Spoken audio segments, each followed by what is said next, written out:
وإذ أوحيت إلى الحواريين أن آمنوا بي وبرسولي قالوا آمنا واشهد بأننا مسلمون.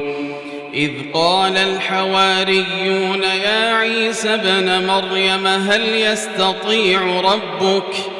يستطيع ربك أن ينزل علينا مائدة من السماء؟ قال اتقوا الله إن كنتم مؤمنين. قالوا نريد أن نأكل منها وتطمئن قلوبنا ونعلم أن قد صدقتنا ونكون عليها من الشاهدين. قال عيسى ابن مريم اللهم ربنا أنزل علينا مائدة من السماء تكون لنا عيدا لأولنا وآخرنا وآية منك وارزقنا وأنت خير الرازقين.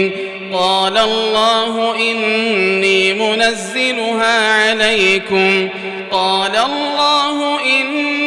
منزلها عليكم فمن يكفر بعد منكم فإني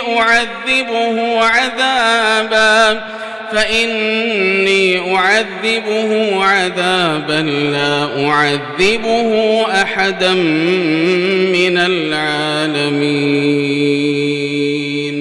وإذ قال الله يا عيسى ابن مريم أأنت قلت للناس اتخذوني وأمي إلهين من دون الله؟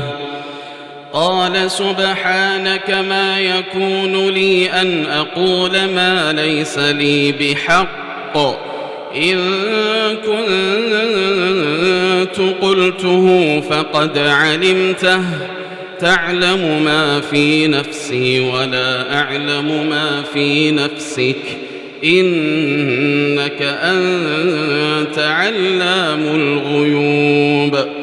ما قلت لهم إلا ما أمرتني به أن اعبدوا الله ربي وربكم وكنت عليهم شهيدا ما دمت فيهم فلما توفيتني كنت أنت الرقيب عليهم وأنت على كل شيء شهيد.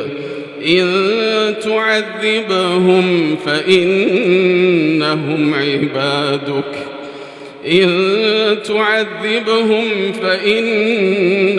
عبادك وإن تغفر لهم فإنك أنت العزيز الحكيم.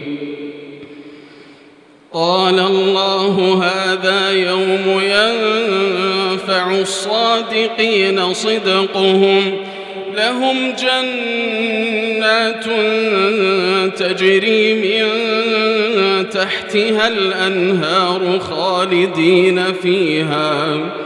خالدين فيها أبدا رضي الله عنهم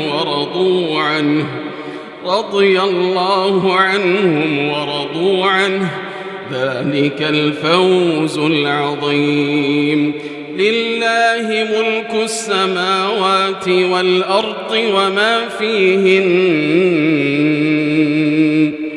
وهو على كل شيء قدير.